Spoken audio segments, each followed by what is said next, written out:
Hello बच्चों, welcome back to class 11th accounts batch. हम लोग बेसिक अकाउंटिंग टर्म्स चैप्टर पढ़ रहे थे और आज हम लोग का 4th लेक्चर है। अगर आप लोगों ने प्रीवियस क्लासेस नहीं करी है तो सबसे पहले उसे जाके कंप्लीट कर लो, तब जाके आगे की लेक्चर आपको समझ में आएगी। तो आज के क्लास में हम लोग सीखने वाले हैं एक्सपेंसेस के बारे में। एक्सपेंसेस क्या होता है, कितने टाइप के एक्सपेंसेस होते हैं, प्रीपेड एक्सपेंसेस क्या होता है और स्टैंडिंग एक्सपेंसेस क्या होता है। तो चलो बच्चों, आज की क्लास हम लोग फटाफट शुरू करते हैं। अब सबसे पहले बात कर लेते हैं खर्चा। एक्सपेंसेस होता क्या है? तो देखो, एक्सपेंसेस को हम लोग हिंदी में बोलते हैं खर्चा। एक्सपेंसेस का मतलब क्या होता है? खर्चा। ठीक है सर, एक्सपेंसेस का मतलब क्या होता है? खर्चा। अब एक्सपेंसेस यानी खर्चा जो कि बिजनेस के लिए किया जाता है। आपने सुन रखा होगा बहुत सारे खर्च का नाम, जैसे सैलरी पे करते हैं अपने एम्प्लॉय को, बिजली बिल पे करते हैं, किराया पे करते हैं, गुड्स खरीद के लाते हैं। ठीक है, ये सब क्या है? खर्चा है। तो खर्चा का मतलब सबसे पहले सर समझा दो कि खर्चा क्या होता है। तो देखो, आप हमारे साथ फटाफट लिखोगे खर्चा क्या होता है। जब भी कभी हम कोई अमाउंट स्पेंड करते हैं, अमाउंट स्पेंड करते हैं। स्पेंड का मतलब क्या होता है? स्पेंड का मतलब खर्च करना, यानी हम जब कोई भी अमाउंट की पेमेंट करते हैं, ठीक है, या फिर इनकर्ड करते हैं, कोई सा भी अमाउंट इनकर्ड करते हैं, ठीक है, अमाउंट स्पेंड करते हैं या फिर कोई अमाउंट क्या करते हैं? इनकर्ड करते हैं। तो स्पेंड का मतलब होता है कि आप पेमेंट कर रहे हो। स्पेंड का मतलब क्या कर रहे हो? आप इमीडिएटली तुरंत का तुरंत आप पे कर रहे हो। ठीक है।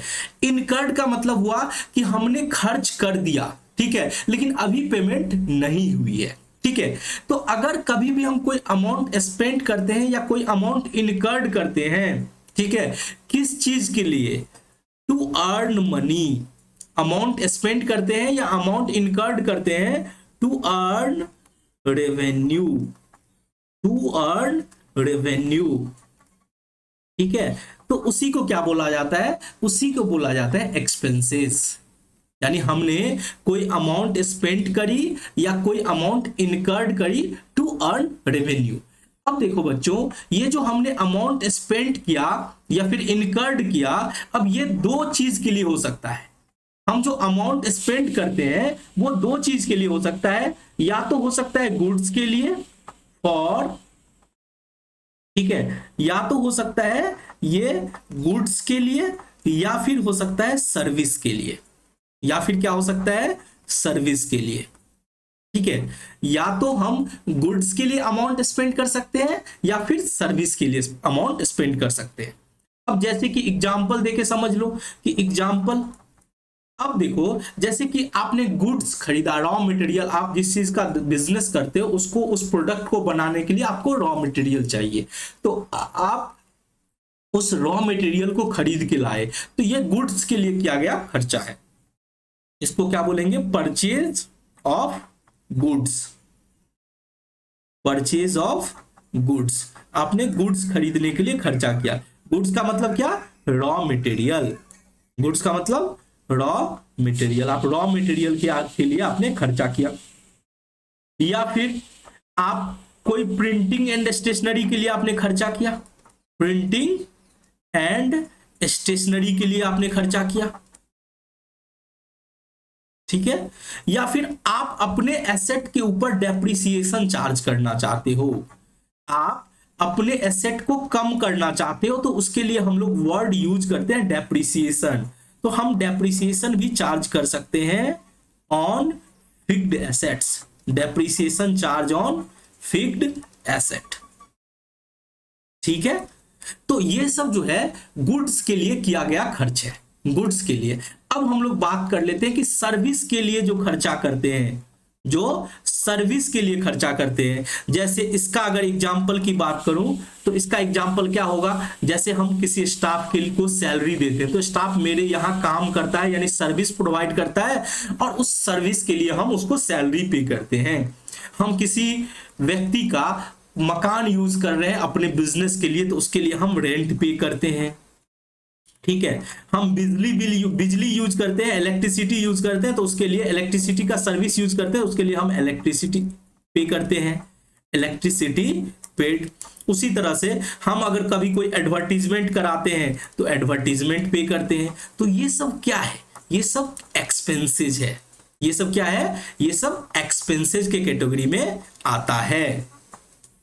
ठीक है, चलो, तो हमने अभी तक क्या बात करी कि हम जब भी कोई खर्चा करते हैं, एक्सपेंसेस क्या होता है, जब भी कोई अमाउंट स्पेंड करते हैं, अमाउंट इनकर्ड करते हैं रेवेन्यू कमाने के लिए। ध्यान से सुनना मेरी बात, रेवेन्यू कमाने के लिए, हम आमदनी कमाने के लिए हम अगर कोई खर्च करते हैं, कोई अमाउंट स्पेंड करते हैं या इनकर्ड करते हैं। इनकर्ड का मतलब क्या हुआ कि इनकर्ड का मतलब है कि अमाउंट ड्यू है, ड्यू है। ठीक है, तो अब भले ही पेमेंट नहीं किए, ऐसा हो सकता है कि रेंट ड्यू है बट हम पेमेंट नहीं किए, बट जो रेंट ड्यू है वो भी हमारे लिए एक्सपेंसेस होता है।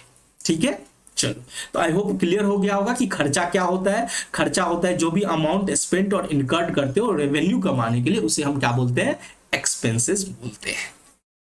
चलो, अब हम लोग बात कर लेते हैं बच्चों की एक्सपेंसेस कितने टाइप के होते हैं, खर्चे के कितने टाइप हो सकते हैं। तो देखो, खर्चा जनरली दो कैटेगरी का मिलेगा आपको। आप जब देखोगे, आप जब बिजनेस करोगे तो आपको दो टाइप का खर्चा मिलेगा। एक खर्चा तो मिलेगा जो फैक्ट्री और मैन्युफैक्चरिंग से रिलेटेड एक्सपेंसेस है, फैक्ट्री एंड मैन्युफैक्चरिंग से रिलेटेड एक्सपेंसेस है, manufacturing, factory and manufacturing related expenses.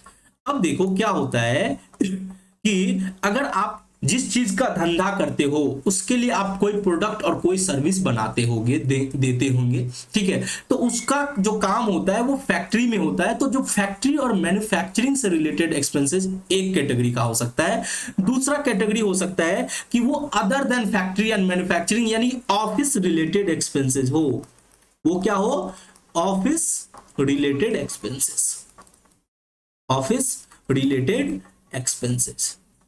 ठीक है, अब देखो, जो एक्सपेंसेस फैक्ट्री रिलेटेड एक्सपेंसेस है उसको हम लोग डायरेक्ट एक्सपेंसेस बोलते हैं अकाउंट की भाषा में। ये हमारा धंधा का डायरेक्ट एक्सपेंसेस है। ठीक है, उसे हम क्या बोलते हैं, डायरेक्ट एक्सपेंसेस। और जो other than factory and manufacturing related expenses होता है उसको हम लोग बोलते हैं बच्चों, उसको बोलते हैं इनडायरेक्ट एक्सपेंसेस, इनडायरेक्ट एक्सपेंसेस। ठीक है, चलो, अब इसका एक दो एग्जांपल से समझा दो कि डायरेक्ट एक्सपेंसेस का क्या क्या एग्जांपल हो सकता है। तो देखो, जैसे कि हमने रॉ मटेरियल खरीदा तो वो हमारे मैन्युफैक्चरिंग और फैक्ट्री का डायरेक्ट एक्सपेंसेस है, यानी purchase of raw material, purchase of raw material, purchase of raw material. आपने मजदूर को मजदूरी दी, वेजेस, वेजेज पे किया, तो वेजेस तो फैक्ट्री में जो काम करेगा उसको देंगे, जो ऑफिस का एम्प्लॉय होगा उसको सैलरी दिया जाता है, जो फैक्ट्री में काम करते हैं, मैन्युफैक्चरिंग का काम करते हैं, उसको वेजेस दिया जाता है, क्योंकि वो डेली वर्कर भी हो सकते हैं, जो आज तो हमारे फैक्ट्री में काम कर रहे हैं, हो सकता है कल किसी दूसरे जगह काम करे, तो उनको जो पैसा दिया जाता है उसको बोला जाता है वेजेस। ठीक है, थर्ड, फैक्ट्री जो चलाएंगे तो उसका किराया लगेगा, फैक्ट्री का किराया लग सकता है। फिर फैक्ट्री में बिजली लगेगी तो फैक्ट्री के लिए फैक्ट्री का इलेक्ट्रिसिटी होगा, फैक्ट्री इलेक्ट्रिसिटी एक्सपेंसेस। ठीक है, उसी तरह से और भी बहुत सारे खर्चे होते हैं, जैसे फ्यूल के एक्सपेंसेस हो सकते हैं, फ्रेट के एक्सपेंसेस हो सकते हैं। ठीक है, फ्रेट को ही ऑक्ट्री भी बोला जाता है, ठीक है, कैरेज भी बोला जाता है। अब ये सब जो खर्चे हैं बच्चों, आप अगर ठीक से देखोगे तो आपको समझ में आएगा कि ये सब जो खर्चे हैं आपके बिजनेस से डायरेक्ट जुड़ा हुआ है। जिस चीज का आप धंधा कर रहे हो, जिस चीज का आप धंधा कर रहे हो उससे जुड़ा हुआ ये एक्सपेंसेस है, इसीलिए ये हमें डायरेक्ट एक्सपेंसेस की कैटेगरी में इसे रखने की जरूरत होती है। इस तरह के खर्चे को फैक्ट्री और मैन्युफैक्चरिंग एक्सपेंसेस बोलते हैं। ठीक है, तो एक खर्चा का टाइप हो गया डायरेक्ट एक्सपेंसेस, दूसरा टाइप हो गया इनडायरेक्ट। अब ये इनडायरेक्ट एक्सपेंसेस को आप बोल सकते हो अदर देन डायरेक्ट एक्सपेंसेस। इसको हम लोग क्या बोलेंगे सर, इसको बोलेंगे इनडायरेक्ट एक्सपेंसेस को हम लोग बोलेंगे अदर देन डायरेक्ट एक्सपेंसेस। जो डायरेक्ट एक्सपेंसेस है उसको छोड़ के जितने भी खर्चे होंगे ना वो इनडायरेक्ट एक्सपेंसेस के कैटेगरी में आएंगे, other than direct expenses, other than direct expenses. अब ये क्या हो सकता है सर, अब देखो ये हो सकता है ऑफिस रिलेटेड एक्सपेंसेस। ये क्या हो सकता है, ऑफिस से रिलेटेड खर्चा। अब ऑफिस में स्टाफ को सैलरी देते हो, ठीक है, रेंट देते हो ऑफिस का, ठीक है, ऑफिस का बिजली बिल देते हो, तो ये एक ऑफिस रिलेटेड एक्सपेंसेस हो सकता है। दूसरा हो सकता है ये सेलिंग रिलेटेड एक्सपेंसेस, एडवर्टीजमेंट वगैरह का खर्चा होता है, सेलिंग रिलेटेड एक्सपेंसेस। फिर ये हो सकता है एडमिनिस्ट्रेटिव, एडमिनिस्ट्रेटिव का भी खर्चा इसी के कैटेगरी में आता है। जी सर, एडमिनिस्ट्रेटिव क्या हुआ, बिजनेस का देखभाल करने के लिए जो खर्चा करते हैं, बिजनेस का मेंटेनेंस के लिए जो खर्चा करते हैं उसको एडमिनिस्ट्रेटिव एक्सपेंसेस बोला जाता है, एडमिनिस्ट्रेटिव एक्सपेंसेस। ठीक है, तो जनरली 3 कैटेगरी के खर्चे ऑफिस रिलेटेड यानी इनडायरेक्ट एक्सपेंसेस के अंदर आते हैं। इसका अगर एग्जाम्पल की बात करें तो फटाफट आप एग्जाम्पल भी लिख सकते हो, जैसे ऑफिस रेंट हो गया, ऑफिस रेंट हो गया, आप स्टाफ को सैलरी दे रहे हो, स्टाफ सैलरी, ठीक है। अब यहाँ पे देखो मजदूरी दे रहे हैं, वेजेस दे रहे हैं, तो वो डायरेक्ट एक्सपेंसेस में आ रहे हैं, स्टाफ को सैलरी दे रहे हैं तो वो इनडायरेक्ट एक्सपेंसेस में आ रहा है। आप इंटरेस्ट एक्सपेंसेस पे कर रहे हो, फाइनेंस कॉस्ट, इंटरेस्ट एक्सपेंसेस पे करते हो, इंटरेस्ट एक्सपेंसेस पे करते हो। आप टेलीफोन का खर्चा करते हो, टेलीफोन एक्सपेंसेस, आप एडवर्टीजमेंट करते हो, ये सब के सब क्या है, इनडायरेक्ट एक्सपेंसेस के कैटेगरी में आते हैं। ठीक है, इसके अलावा भी बहुत सारे एग्जांपल्स हो सकते हैं, तो फटाफट आप लोग कमेंट्स करके हमें बताओ कि इसके अलावा आपके मन में कौन सा आपको लग रहा है कि सर ये इनडायरेक्ट एक्सपेंसेस या डायरेक्ट। अपने मन से आप 2-4 और एग्जांपल जोड़ करके कमेंट्स करके बताओ। तो हमने बात कर ली कि एक्सपेंसेस 2 टाइप के होते हैं, एक तो डायरेक्ट एक्सपेंसेस, दूसरा होता है इनडायरेक्ट एक्सपेंसेस। चलो अब हम लोग बात करते हैं बच्चों प्रीपेड एक्सपेंसेस की। अब देखो प्रीपेड एक्सपेंसेस, एक्सपेंसेस से ये भी जुड़ा हुआ है, ये एक टर्म है, आप इसको समझना। ठीक है, अब देखो प्रीपेड एक्सपेंसेस को सबसे पहले बोलते क्या है।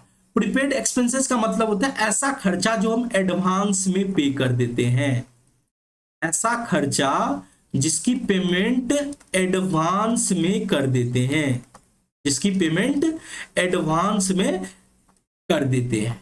अब देखो नाम लिखा हुआ है प्रीपेड एक्सपेंसेस, मतलब आपको लग रहा होगा कि ये खर्चा है, बट एक्चुअल में ये जो हमारा प्रीपेड एक्सपेंसेस है ये एक्सपेंसेस के नेचर का नहीं है। ध्यान से सुनना मेरी बात, अभी आपको समझ में नहीं आएगा तो फिर बाद में आपको दिक्कत होगा। ये जो प्रीपेड एक्सपेंसेस है एक्चुअल में ये मेरा एक्सपेंसेस है ही नहीं, ये मेरा एक्सपेंसेस नहीं है। ठीक है, ये क्या है, ये हमारा एसेट है। प्रीपेड एक्सपेंसेस हमारा क्या है, एसेट है। ये हमारा एसेट क्यों है सर, क्योंकि मेरा खर्चा तो हुआ ही नहीं है, हमने एडवांस में पेमेंट कर दी। ठीक है, जो पेमेंट हमें अभी नहीं करनी थी हमने एडवांस में कर दी। मान के चलो हमें किराया हमने 2024 का हमने 2023 में पेमेंट कर दिया, तो हमारा वो खर्चा थोड़ी ना है, हमने एडवांस में पेमेंट कर दी, इसीलिए ये एसेट के कैटेगरी में आता है। ठीक है, इसीलिए मैं आपको समझाने के लिए मैं बता रहा हूं कि प्रीपेड एक्सपेंसेस जैसे ये टर्म मिले तो आप समझ लेना ये मेरा खर्चा नहीं है, ये हमारा क्या है, एसेट है। अब इसको समझते हैं ये क्या है, प्रीपेड एक्सपेंसेस क्या है।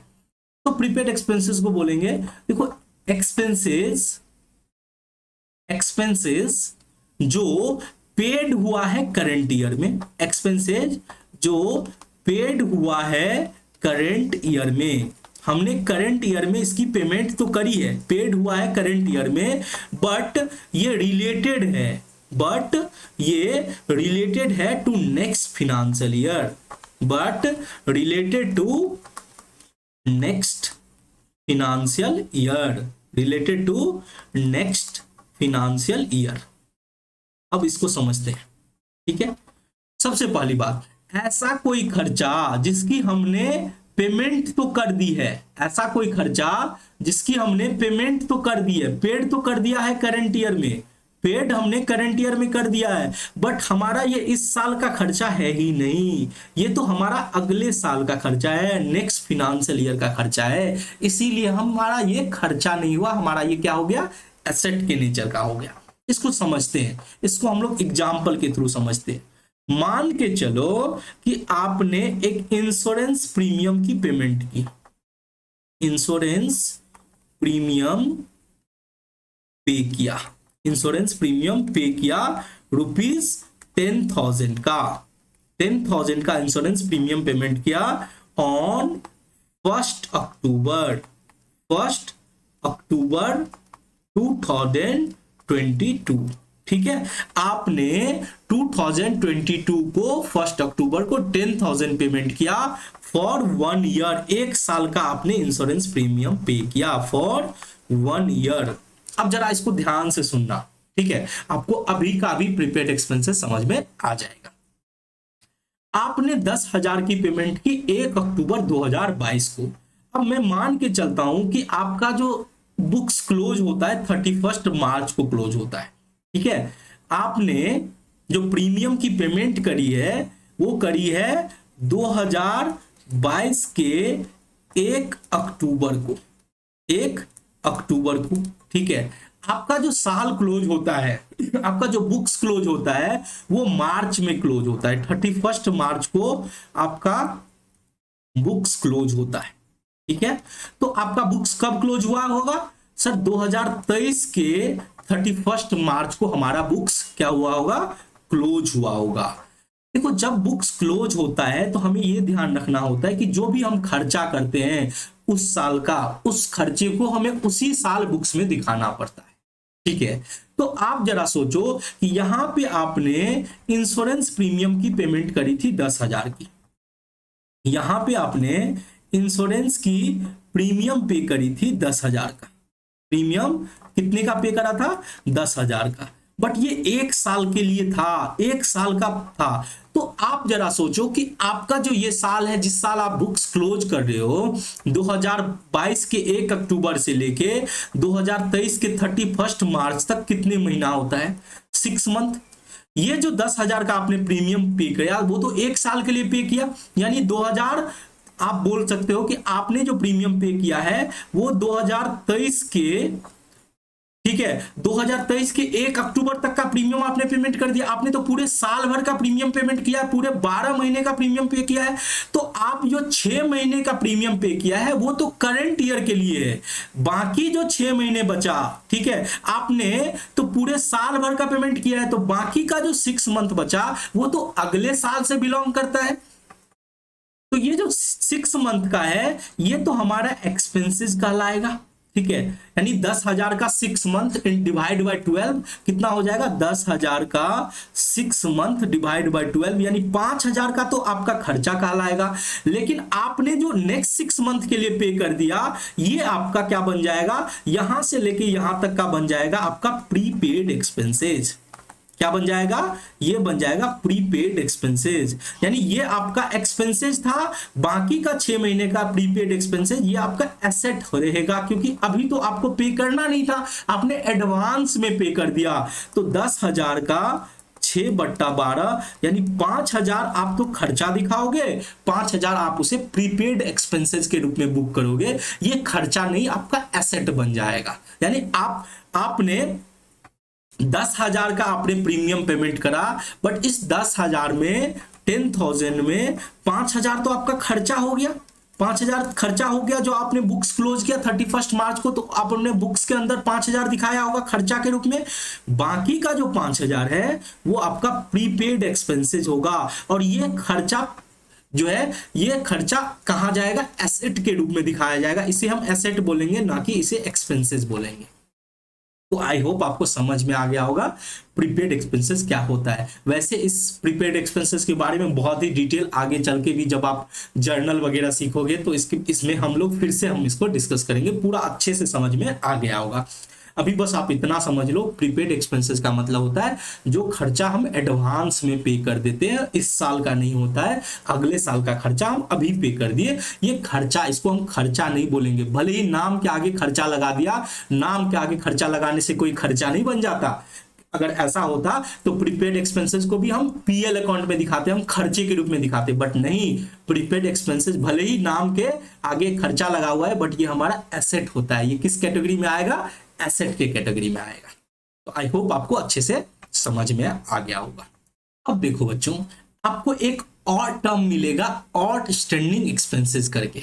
आउटस्टैंडिंग, ये क्या होता है सर? आउटस्टैंडिंग एक्सपेंसेस, ठीक है, इसे शॉर्ट में हम O/S भी बोल देते हैं, ठीक है। ये होता है ऐसा खर्चा जो हो तो चुका है, इनकर्ड तो हो चुका है, बट उसकी पेमेंट बाकी है, तो हम इसको क्या बोलेंगे? इसको बोलेंगे, ये भी एक एक्सपेंसेस की कैटेगरी में आएगा, बट ये एक्सपेंसेस जो है हमने क्या किया है? इनकर्ड तो हो गया है, यानी खर्चा हो चुका है, खर्चा जो है हो चुका है, यानी मान के चलो हमारा स्टाफ हमारे पास काम कर चुका है, बट अभी तक उसको सैलरी नहीं पे किए हैं। Expenses incurred but not paid, expenses incurred but not paid. इसका मतलब क्या हुआ सर? कि खर्चा तो हमने कर लिया, खर्चा तो हमने कर लिया, बट उसकी पेमेंट जो है नहीं हुई, उसकी पेमेंट क्या हुई? नहीं हुई। Expenses incurred but not paid. अब इस तरह के नेचर के एक्सपेंसेस हमारा एक्सपेंसेस नहीं कहलाएगा, इसको हम एक्सपेंसेस नहीं बोलेंगे, इसको हम एक्सपेंसेस की कैटेगरी में रखेंगे नहीं, इसको धक्का मार के इसको निकाल देंगे। ये हमारे लिए, जरा सोचो कि कोई स्टाफ आपके यहाँ काम किया और आप उसकी सैलरी नहीं दिए, इसका मतलब क्या? खर्चा तो हो गया, खर्चा तो हो गया, ठीक है, लेकिन ये जो आउटस्टैंडिंग है, जो पैसा आपने नहीं दिया, वो आपके लिए क्या बन जाएगा? वो आपके लिए लाइबिलिटीज बन जाएगा। वो क्या बन जाएगा? लाइबिलिटीज के नेचर का वो एक्सपेंसेस कहलाए। अब जैसे देखो,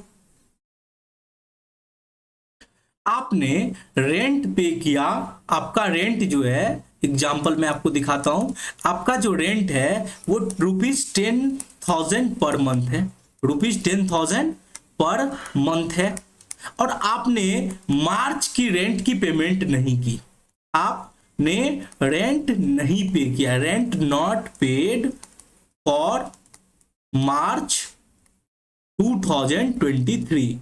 अब देखो, आपने मार्च का किराया नहीं दिया, ठीक है, आपका बुक्स कब क्लोज होता है? सर हमारा बुक्स तो क्लोज हो जाता है 31 मार्च को।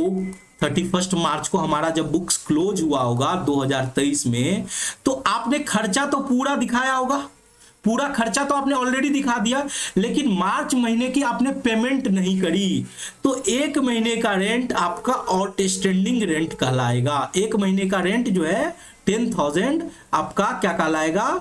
आउटस्टैंडिंग रेंट कहलाएगा। ये आपके लिए क्या बन जाएगा? ये बन जाएगा लाइबिलिटीज, ठीक है।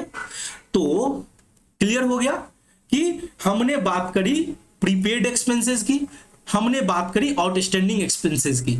अब इन दोनों के आगे नाम के लिए एक्सपेंसेस तो लगा है, लेकिन एक्चुअल में ये मेरा एक्सपेंसेस नहीं है। अगर कोई आपसे पूछे कि प्रीपेड एक्सपेंसेस क्या है, तो आप बोलेंगे एक्सपेंसेस भले ही लगा हुआ है, लेकिन ये एक्सपेंसेस नहीं है, ये क्या है? एसेट है। क्यों? क्योंकि हमने खर्चे की एडवांस में पेमेंट कर रखी है। दूसरा, आउटस्टैंडिंग एक्सपेंसेस, यहां भी एक्सपेंसेस लगा हुआ है, लेकिन ये एक्सपेंसेस नहीं है, हम पेमेंट नहीं किए, खर्चा तो हो गया बट पेमेंट नहीं किए, ये हमारे लिए लाइबिलिटीज के नेचर का है। तो आई होप क्लियर हो गया होगा। तो हमने आज बात करी एक्सपेंसेस क्या होता है, कोई भी अमाउंट जो स्पेंड करते हो या इनकर्ड करते हो रेवेन्यू कमाने के लिए, तो वो खर्चा होता है। हमने दो टाइप के खर्चे की बात करी, एक तो डायरेक्ट एक्सपेंसेस, दूसरा इनडायरेक्ट एक्सपेंसेस। डायरेक्ट होता है फैक्ट्री और मैन्युफैक्चरिंग से रिलेटेड खर्चा, और इनडायरेक्ट होता है अदर देन फैक्ट्री और मैन्युफैक्चरिंग, जैसे ऑफिस का खर्चा हुआ, selling expenses, administrative expenses, finance expenses, ये सब इनडायरेक्ट एक्सपेंसेस के कैटेगरी में आता है। उसके बाद हमने बात करी प्रीपेड एक्सपेंसेस, ये हमने समझ लिया एक्सपेंसेस जो एडवांस में पे करते हैं, ये हमारा एसेट के नेचर का होता है, इसको हम खर्चा नहीं बोलेंगे। खर्चा लगा हुआ था पीछे में, इसीलिए मैंने आपको अभी पढ़ा दिया, नहीं तो जब एसेट पढ़ाए थे उसी टाइम में बताते, बट चूंकि खर्चा लगा हुआ है तो आपको समझने के लिए बता दिया कि भले ही खर्चा लगा है लेकिन ये खर्चा नहीं है, ये क्या है, एसेट है। उसी तरह से आउटस्टैंडिंग एक्सपेंसेज, भले ही आउटस्टैंडिंग एक्सपेंसेज लगा हुआ है ये, बट मेरे लिए क्या है, लाइबिलिटीज है। ठीक है, चलो अब फटाफट आ जाते हैं क्विज के ऊपर। तो आज आपके लिए मैंने 2 क्वेश्चन बनाया है क्विज के लिए, आपको फटाफट जवाब देना है। पहला क्वेश्चन क्या है, which of the following is not a expenses, कौन सा ऐसा है जो खर्चा नहीं है, सैलरी, परचेज, रेंट, ड्रॉइंग, इन 4 में से एक का आपको जवाब देना है। फटाफट कमेंट्स करके बताना, तभी मुझे समझ में आएगा कि आपको समझ में भी आ रहा है या नहीं आ रहा है। दूसरा क्विज क्या है, which of the following is not an expenses, wages, rent paid, advance wages paid, wages paid for repairing. ठीक है, तो चलो फटाफट आप लोग कमेंट्स करके बताओ।